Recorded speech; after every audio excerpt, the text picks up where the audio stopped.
दोस्तों नमस्कार। आप सभी का स्वागत करता हूं नए ब्लॉग में। दोस्तों आप देख रहे होंगे मैं अभी रेलवे स्टेशन पे हूं और रात के बज रहे हैं 9:40। हम आज हम लोग जा रहे हैं अपने गांव के तरफ। और गांव जब जाते हैं ना तो एक अलग सी उसकी ना एक्साइटमेंट होती है। और गांव जाने की खुशी मैं क्या ही बताऊं आपको। लगभग साल भर बाद जाना हो रहा है और ये भी अचानक से प्लान बनाने के बाद हम लोग जा रहे हैं। अच्छा लग रहा है। गांव पहुंच के वहां का सीन तो आपसे शेयर करूंगा ही। अभी जहां हम लोग मौजूद हैं ये इस शहर का रेलवे स्टेशन है और नाम है इसका रुद्रपुर सिटी। ये है दोस्तों इस शहर का एकमात्र रेलवे स्टेशन जिसका नाम रुद्रपुर सिटी। आप साफ साफ देख रहे होंगे। यहीं पे हम लोग मौजूद हैं अभी और ट्रेन आने में अभी कम से कम 40 से 45 मिनट का समय बाकी है। और प्लेटफार्म आपको लगभग खाली सा इसलिए दिख रहा होगा क्योंकि अभी अभी यहाँ से ट्रेन निकली है जो देहरादून के लिए गई है। और ज़्यादातर जो सवारी था ना लोकल सवारी सब उसमें सफ़र कर चुके हैं। अब जो भी सवारी यहाँ पे आप इक्का दुक्का देख रहे होंगे ये अगले ट्रेन का इंतजार में है जो अभी से लगभग 45 मिनट बाद आने वाली है। और हम लोग भी इसी ट्रेन से जाएंगे यहाँ से रामपुर। रामपुर से फिर आगे का सफ़र तय करेंगे। यहाँ से पूरे गांव तक का सफ़र मैं आपको इस ब्लॉग के माध्यम से दिखाऊंगा। फाइनली दोस्तों हम लोग रुद्रपुर से निकल चुके हैं रामपुर के लिए क्योंकि अपना रिजर्वेशन रामपुर से है। और रामपुर तक के लिए हमने यहाँ से गाड़ी ले ली है। लोकल का टिकट लिया है लेकिन स्लीपर में बैठ के जा रहे हैं। मुश्किल से 1 घंटे के आसपास का यहाँ से सफ़र है रामपुर का। और रेखा कहाँ बैठी है दिखाओ आपको। चलिए ये देखिए कहाँ बैठी है बिल्कुल पैसेज में। और बिल्कुल खाली ही था तो हम लोगों ने रात का समय है किस दिन का सीट है उनको डिस्टर्ब करना इसलिए सीट पे ना बैठ के साइड में जगह ले लिए हैं। और रेखा फर्श पे ही बैठी हुई है अभी। और 40 मिनट का सफर रह गया है यहाँ से रामपुर का। अभी बज रहे दोस्तों रात के 22:57 यानी कि ठीक लगभग 1 घंटे के सफ़र के बाद हम लोग रुद्रपुर से रामपुर पहुंच गए हैं। और यहाँ पहुंचने के बाद पता चल रहा है जिस ट्रेन से हम लोग रामपुर से आगे का सफ़र तय करने वाले थे वो ट्रेन 12:40 पे आने वाला था जो अब 3 घंटे लेट से चल रही है। यानी कि काफ़ी लंबे वक्त तक अभी उसी स्टेशन पे इंतज़ार करना पड़ेगा।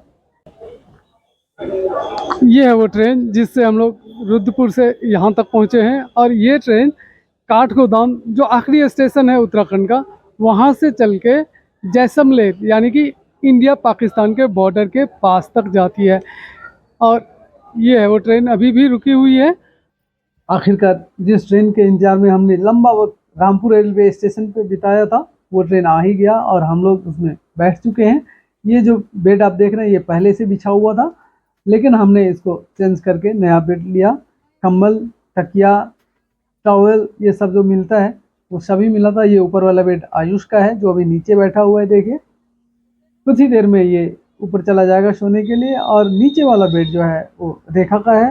मिडिल बेड मेरा था।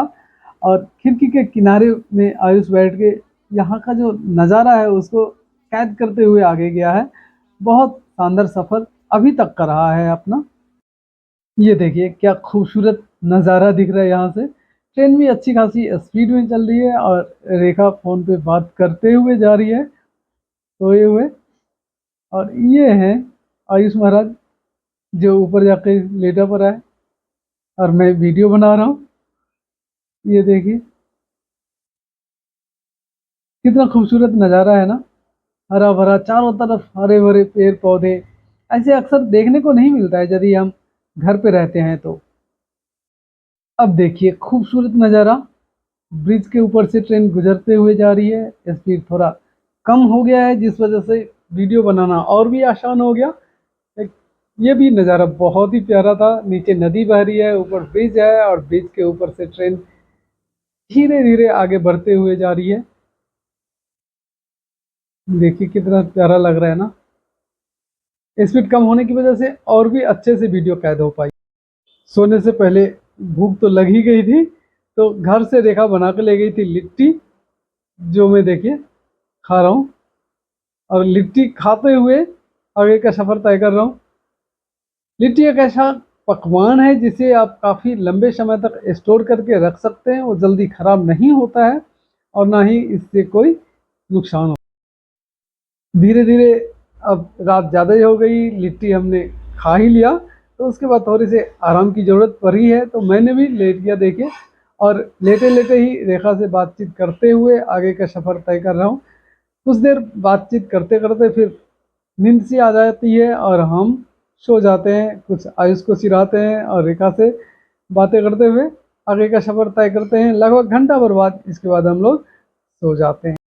रात के 12 बजे के आसपास ट्रेन हमें उतार देती है। फिर आयुष को लगता है भूख, तो उसे खाना खिला देते हैं। आयुष को खिलाने के बाद रेखा के लिए ले जाता हूँ लस्सी और लिमका, क्योंकि वो खाना नहीं खाई थी, तो इनसे अपना रात का काम चला लेगी।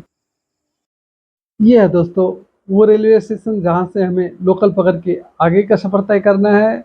स्टेशन का नाम सकरी है और कितने सारे लोग देखिए फर्श पे लेटे पड़े हैं। हालांकि जिस ट्रेन से मैं सफ़र करने वाला हूँ उधर के ये पैसेंजर नहीं हैं, लेकिन अच्छी खासी तादाद में ये बैठे हुए प्लेटफॉर्म पे, कोई लेटा हुआ है, कोई मोबाइल चला रहा है। ये है कुछ नज़ारा सकरी रेलवे स्टेशन का। और इसी बीच देखिए पटरी के बीचों बीच ये बंदा कैसे बेखौफ होकर कबार बीनते हुए आगे जा रहा है। ये नज़ारा है सकरी रेलवे स्टेशन का।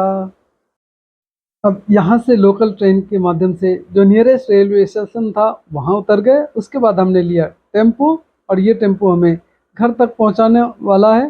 तो यहाँ से घर तक का सफ़र इसी टेम्पो में करने वाले हैं। ये देखिए आयुष ऑलरेडी बैठ गया।